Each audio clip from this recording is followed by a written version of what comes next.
सूर्य के परिवर्तन से बनेगा एक महाप्रबल त्रिग्रही योग।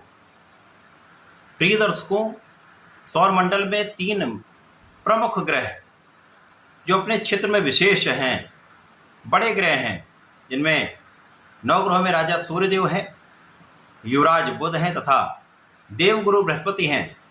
इन 3 ग्रहों का युति प्रभाव आरंभ होने वाला है। ये युति प्रभाव मिथुन राशि में बनने वाला है।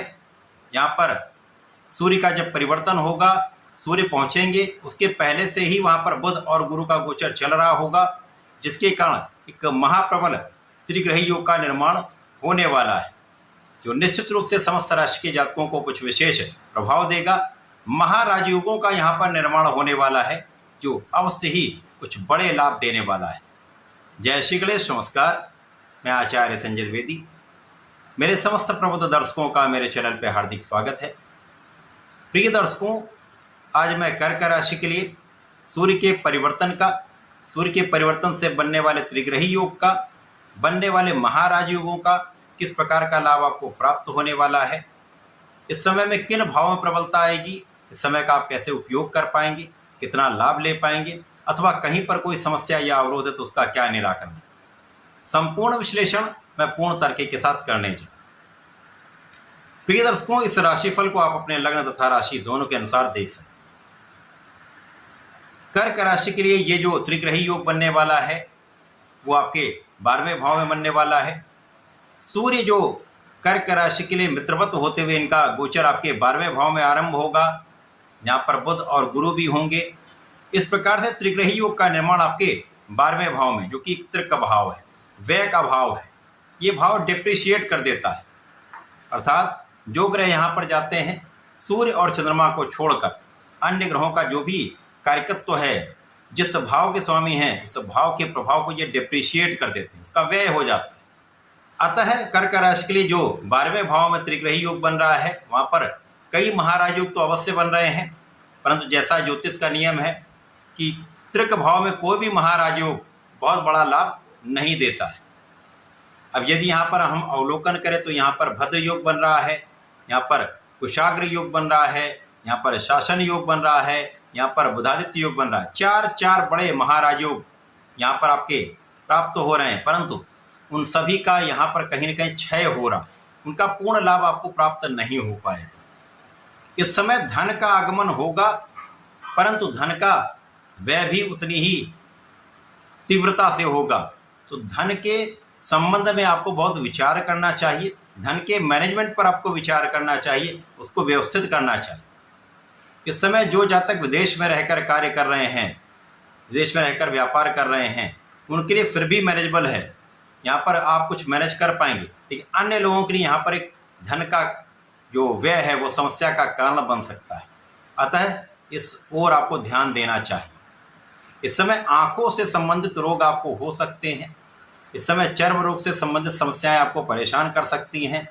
इस समय कहीं न कहीं सिर दर्द, तनाव की समस्या आपके लिए कष्ट का कारण बन सकती है।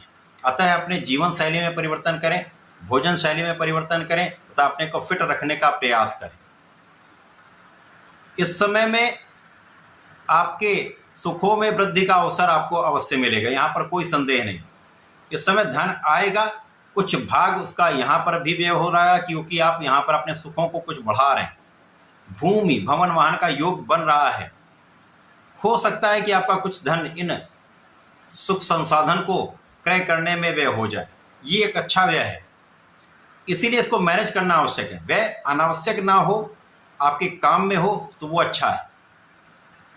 इस समय में परिवार का सहयोग आपको प्राप्त होगा, परंतु आप परिवार से हो सकता है कुछ समय के लिए दूर हो, अथवा आपके और परिवार के बीच में एक तनाव की स्थिति हो सकती है। अतः यहाँ पर आपको बहुत संयमित, बहुत व्यवस्थित रहना चाहिए, क्योंकि यहाँ पर आपकी वाणी का भी क्षय हो रहा है।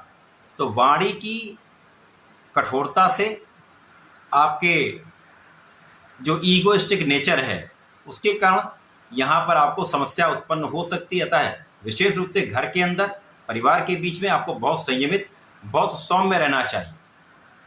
इस समय में आपके शत्रुओं का विनाश सुनिश्चित है, यहाँ पर कोई संदेह नहीं है। यदि आप ऋण लेने का प्रयास कर रहे हैं तो वहाँ पर आप सफल रहेंगे। इसी प्रकार से यदि आप ऋण चुकाना चाहते हैं तो बहुत कुछ व्यय आपका ऋण चुकाने में भी हो सकता है। तो यहाँ पर कोई बड़ी समस्या नहीं, यहाँ पर व्यय बढ़ेगा परंतु आपके ऋण को चुकाने में हो रहा, तो ये एक अच्छा है। इस प्रकार से यहाँ पर हम अवलोकन करें तो बुध जो है आपके व्यय भाव के ही स्वामी है तथा आपके पराक्रमेश है।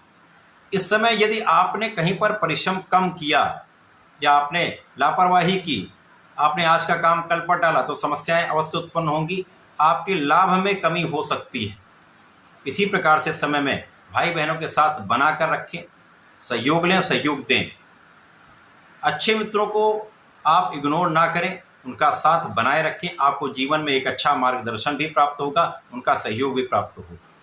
इस समय में किसी प्रकार के भोग विलास से बचना आपके लिए हितकारी होने वाला है।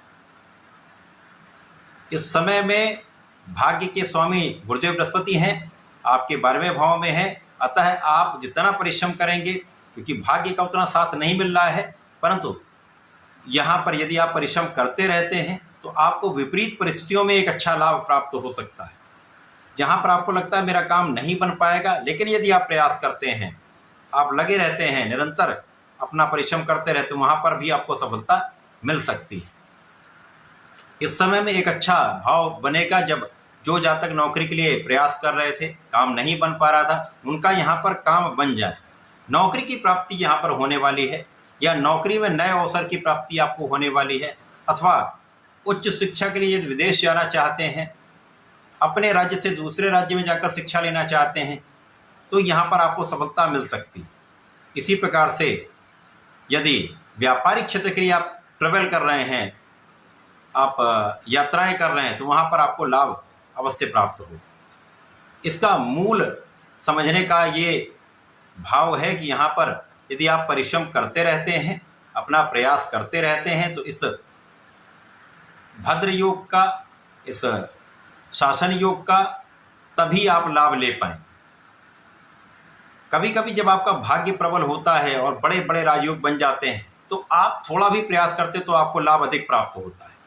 परंतु कभी कभी यही राजयोग यदि विपरीत भाव में बन जाते हैं, नकारात्मक भाव में बन जाते हैं, तो आपके प्रयास के बाद ही आपको कुछ लाभ प्राप्त होता है।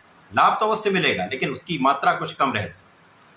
लेकिन इस समय में आपका बुद्धि का बल अच्छा रहेगा। यदि आपने सही समय पर वाणी का प्रयोग किया, बुद्धि का प्रयोग किया, तो इस समय में भी आप लाभ लेंगे, यहाँ पर कोई संदेह नहीं। यदि इस समय में अपने आप नेतृत्व की क्षमता का आपने सही उपयोग किया, अपनी क्षमता का यदि आपने सही प्रयोग किया, तो आप इस समय में भी लाभ ले पाएंगे। तो बुद्धि बल का उपयोग करिए, अपनी वाणी का सही जगह पर प्रयोग करिए, अपने नेतृत्व की क्षमता का, अपने सामर्थ्य का यदि संपूर्ण उपयोग आप कर लेते हैं, तो इस समय में एक अच्छा लाभ आप ले पाएंगे। तो त्रिग्रही संयोजन 12वें भाव में होकर भी आपके लिए कुछ विशेष योग बना रहा है। केवल आपको ध्यान देने की आवश्यकता है। आप यदि निरंतर प्रयास करके ध्यान देकर यहाँ पर आगे बढ़ेंगे तो सफलता भी मिलेगी। इस पूरे समय में आपको नियमित रूप से भगवान सूर्यदेव को जल देना चाहिए।